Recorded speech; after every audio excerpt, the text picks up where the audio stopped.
South Africa has declared a national state of disaster over the severe flooding in KwaZulu-Natal province. More than 10,000 troops will be deployed to the region to help with the recovery effort. Torrential rain last week triggered widespread flooding and mudslides in the east of the country, and more than 440 people were killed. Thousands more have been displaced from their homes. Mark Roughton is in Cape Town with the very latest. Some sunshine in the KwaZulu-Natal province this morning. We have a number of ministers in the vicinity assessing damages that are relevant to their departments. The Minister of Basic Education, Angie Motshekga. Today, some 600 odd schools have not been able to open. At this point, the assessment is that at least 100 schools are not going to be able to open anytime soon. So it's a huge impact, something to the tune of 270,000 learners affected by inaccessibility to their schools at this stage. We also have the Minister of Health visiting.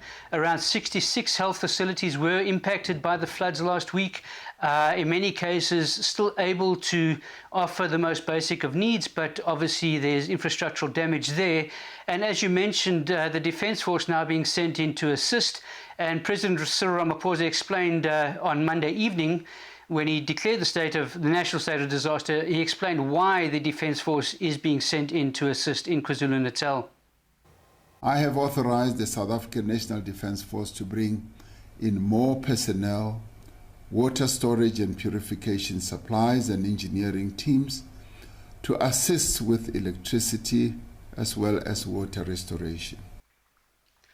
So, yes, the effort is going to be huge. There's a lot of restoration to happen, aside from the fact that there are a lot of people in immediate need right now. And immediate need, that is really the focus right now, isn't it, Mark? Immediate relief, short-term recovery. But I'm wondering as well about the long-term. What is the impact long-term on the province and its infrastructure?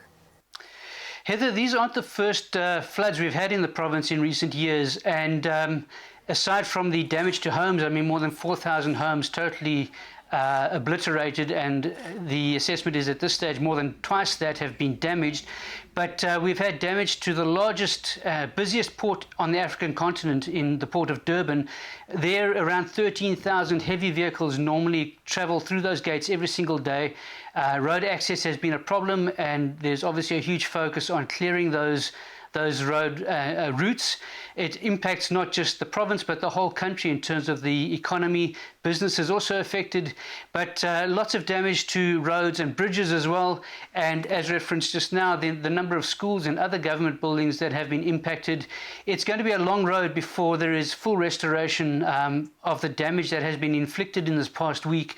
And government even promising in some cases to assist in building of new homes for those who've lost their homes, which is a mammoth task. We have a long waiting list for people waiting for homes in the country, and this is just going to add further pressure. But right now, the immediate concern for those who have been stranded is where will they get their next cup of water, their next plate of hot food, and some concerns that relief aid does not possibly reach everyone it needs to reach. So that is the primary focus right now, but it's up to government now on a national level to look at the long-term impact and how they're going to actually go about rebuilding and avoiding such disasters in the future.